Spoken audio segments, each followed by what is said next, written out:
you're doing photo shooting here. You're a photographer, and you're doing a work on a spiritual leader here in Copenhagen. Can you explain us more about these photos and why Sure. did you choose Yeah. this kind of work? Well, I've been working with a lot of spiritual people in the past, doing portraits, and I'm very interested in the energy that they radiate. Now for this whole climate summit, there's a lot of focus on CO2, and I just like the idea of these spiritual leaders coming to Copenhagen and focusing more on the state of the inside of most human beings today. Basically, their theory is that it's just a reflection of how we are inside right now. So, and I thought that was a pretty interesting perspective. Then I've had 30 different spiritual leaders come by my photo studio here from many different traditions.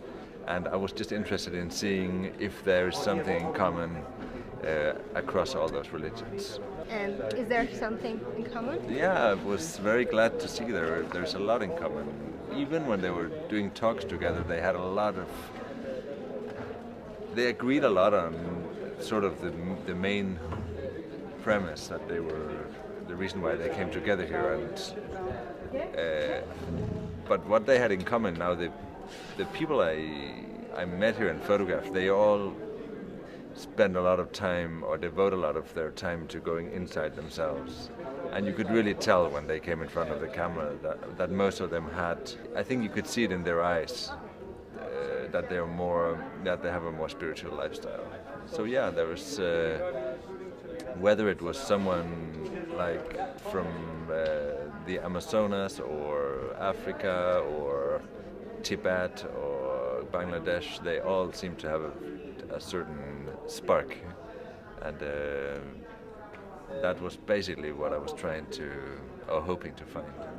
Did they feel comfortable in being photographed? Like, after all, they're more spiritual people. Maybe they're not used to have cameras on them, especially if they're so focused on the spiritual side. That was different, but I would say 80-90% of them felt 100% comfortable. My experience from previous projects in India have been that they are much more, especially if they are used to, if they spend a lot of time getting rid of their ego. Once you have less ego, it's much easier to do anything, really, also being photographed, because you don't really, so a lot of the vanity goes too with the ego.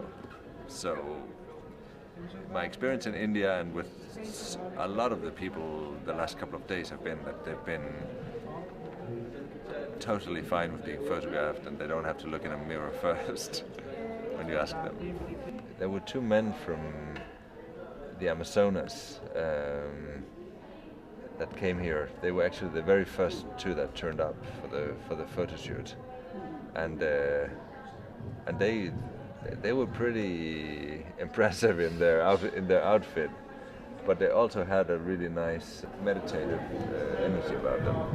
It was interesting to see them here in Copenhagen because their energy is so different from what you're used to meeting here. So spiritual people and climate changes, it's kind of a strange mixture, but when there's been these big talks, they also have a lot of power. I mean, they radiate a lot of peace, but when they talk, a lot of them are very knowledgeable.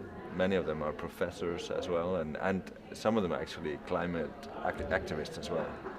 Thank you very much, Soren. Thank you.